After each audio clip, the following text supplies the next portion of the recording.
2026 was supposed to be a great year. What happened? And what do we do? The worries of the market, worries of what's happening globally haunt us, and I'm responding it because the kind of calls I'm getting the whole day is everybody seems to be asking the same question. People are worried, portfolios are losing money, mutual funds NAVs are going down. Commodities have now reached a point where they become more and more risky, whether it's gold or whether it's silver. And so people are asking the question, is it time to go to debt? Is it time to put money in fixed deposits? And what should we do? What kind of debt we need to put in? That's the kind of queries we have been getting today, saying, should we park some money in debt? Should we leave some money in debt? Should we rebalance portfolios? What do we do? Interest rates are at historic low in India, and while RBI is trying to keep it low, the bond market is telling a different story. The global market is telling a different story. And the story is that our rates are not competitive enough at this point of time.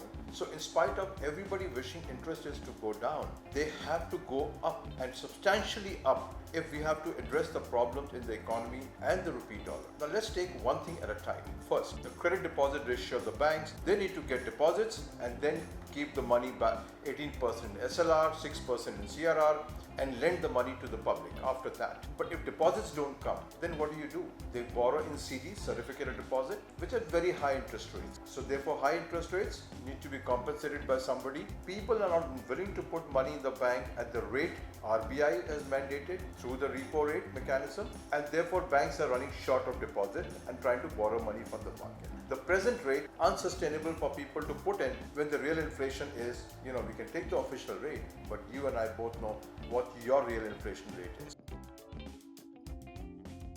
A large component of our borrowings, almost 300 plus billion, is in the form of NRI deposits in India. Theoretically, it's a rupee loan, it's not a foreign currency loan, but the money goes back in foreign currency. Now, if you're an NRI and you put the money in India at a deposit rate of 6% or 7%, and your depreciation is 6%, what are you going to get off India for deposit? 0, 1%.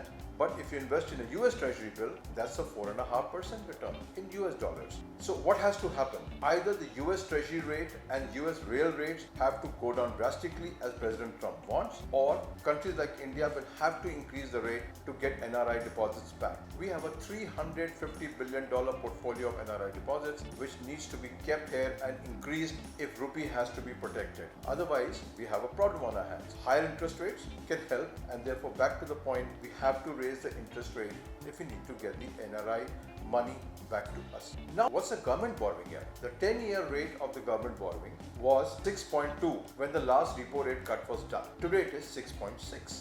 Bond market is saying very clearly that we are not going to lend to the government of India at less than 6.6, 10-year market, state governments a little more, corporates of course much more than that. So why would the real interest rate go down? Government is borrowing at an X rate, and governments need to borrow a lot of money. We all know we are a deficit nation at this point of time, both in terms of your foreign currency as well as in terms of local budget. Therefore, net borrowing has to go up in the system. Put it all together, it tells you only one story, that long-term interest rates in India have to go up. And therefore, if you need to park your money in any debt instrument, please keep it at the shorter duration as much as you can. Short-term gilt funds are fine, short-term instruments are fine, short-term FDs are fine. But if you're going to lock into interest rates of 7-year, 10-year in present circumstance, I think, again it's a guess and it may be wrong, but I think you will tend to rue the fact that you lost out tremendously by locking in 7-year, 8-year money at the interest rates prevailing today. And there are some bond issues in the market at 7% for 8 years and 10 years.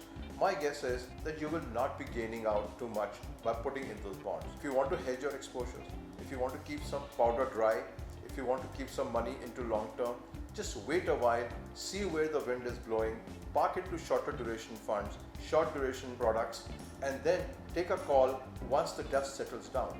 And the dust has to settle down by the real interest rates in the economy, I think should come up at this point of time. There is a lot of pressure on RBI to further reduce it, but that I don't think will happen. I think RBI someday will bite the bullet and says we need to raise the interest rates, or NRI deposits are not going to come in at this point of time. So in summary, hold your money, keep it in shorter duration FDs, keep it in short duration gilt funds, and I think you'll be fine to hedge your fixed income. Otherwise, Just like any other product, if the interest rates go up and you're in a long duration product or long duration FD, you actually lose money. You may not see the loss on the books, but the fact remains that in real terms, you would have lost money. So enjoy your weekend.